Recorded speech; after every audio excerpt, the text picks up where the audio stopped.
Учениците од основното училиште Кочо-Рацин од Прилепје реализираа премиерата на представата "Утре можеш да бидеш и ти" во режија на ученикот од 8 одделение Глигор Ивановски, кој воедно и автор на дел од текстот за драмата.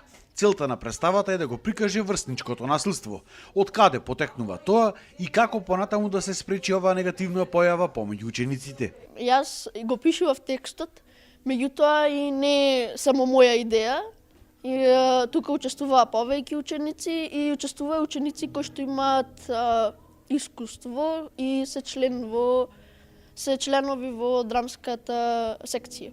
Оваа представа ја подготвуваме околу 4 месеци, значи макотрпно работиме секој ден за да се добие ваков продукт. Дали е ова прва представа на учениците од основното училиште Кочо-Рацин или имате некаква драмска секција? Имаме ние драмска секција, не е прва, имаме одржувано повеќе театарски представи, драматизација на случувањето во Прилеп од 11 октомври и слични настани. Учениците велат дека врсничкото насилство најмногу може да се спречи со едукација на децата дома во нивното семејство, затоа што пред се младите биле огледало на родителите и нивните постапки. Мислам дека најмногу можат да придонесат децата, така што не би ги занемарили разликите помеѓу своите другари и другарите би се прифатиле онакви какви што се. Па врсничкото насилство според мене се јавува како еден вид на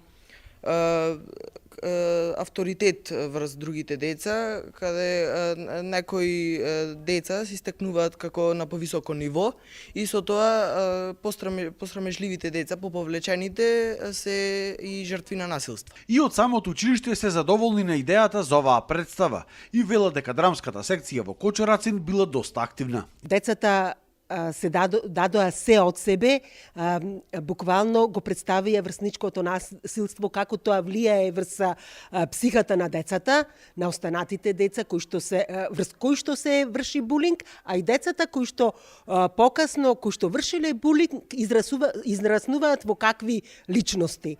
Верувајте, ова е многу едукативно и комично, ама и едукативно, затоа што на тој начин треба не само децата, туку и родителите да внимаваат како ги воспитуваат децата, но и ние, наставниците и училиштето треба да вложиме многу за понатака да не дозволиме во училиштата да има булинг или физичко насилство или сајбер насилство. Учениците планираат оваа драма да ја репризираат уште неколку пати за да нивната порака допре до што е можно повеќе млади.